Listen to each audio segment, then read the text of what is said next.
I'm gonna try to make a point here, and I'm gonna talk about this in a way where, okay, so if I say you're a narcissist, you're a manipulator, all you do is try to control people. You are a racist. You ain't nothing but prejudice. You old bigot. And so the reason I say that is that those are the things I always will talk about as we live in this world, as I've had worked many different jobs and been in many different surroundings that deal with people. But the thing is, when we label people like that and just leave it, if it comes to me like that, I don't like that. Like, tell me, what exactly did I do? And I think that helps with identifying people and knowing who people are, rather than just labeling them as you demon, you foolish person, or whatever names you can think of that you call somebody, right? And as time go on, I learned that, because I talk about how people act and how to protect yourself, because I'm not just gonna run in a closet, run under a rock, and just say I'm not dealing with people. I'm never going to deal with people. I'm just going to stay away from people. And that's not me. And especially after having worked so many years in a workplace environment, dealing with people all day long, in the positions that I've held, that's not feasible.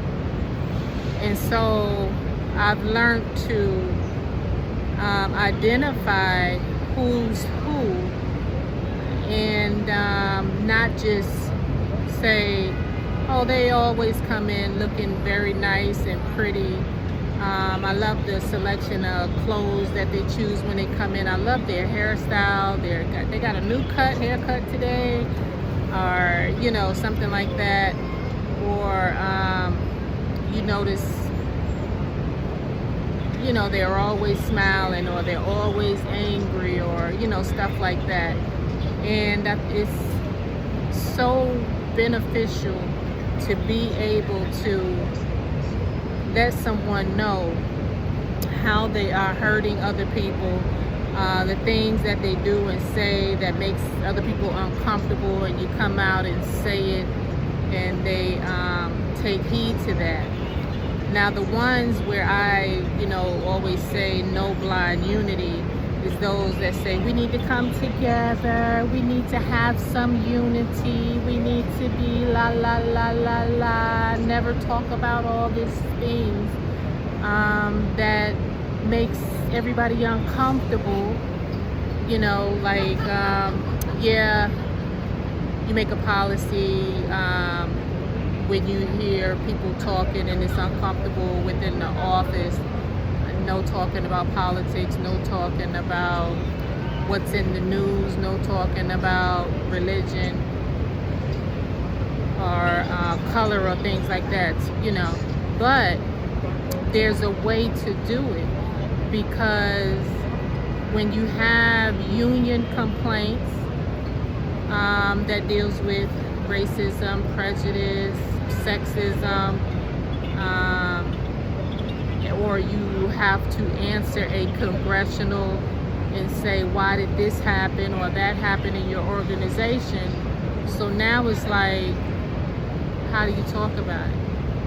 We used to sweeping it under the carpet and just keeping it silent when it's wrongdoing. If somebody stick the wrong needle in somebody because they don't like them and say they're a piece of shit because the police brought them in, and things of that nature. But paying attention to how people act on a regular basis, not just one or two times, or like, say for example, I do something and it's like, why did you say that, Emily? That wasn't right. You hurt my feelings when you said that. I'm like, ooh, I'm sorry, I didn't know. What exactly did I say or do that made you feel that way? But then you're gonna have people that say, you're too sensitive, why did you bring that up to me? Stuff like that. And those type of things is what you want to, and those type of people, protect yourself from. And if you notice, if those are the type of people that always are in the always have a case against them, always in trouble, or always somebody that employees are complaining about. So that is a poison to the organization or to the community that you're involved in. You pay attention to that, rather than saying you're a racist or you're a bigot or you're a narcissist or you're I just wanted to talk about that today. Peace.